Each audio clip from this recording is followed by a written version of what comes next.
Yan na guys, ang aking huling bulaklak. Tingnan niyo po. Ay hindi po yan huli, mayroon pa pong sumunod. May dalaw pang humabol.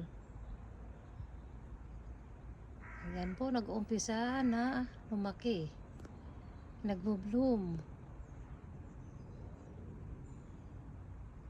Yan na guys. Nag-uumpisa ng bumuka ang aking mabangong rose sa aming garden. Yan ang isa, yung isa po ito humahabol. Yan, humahabol.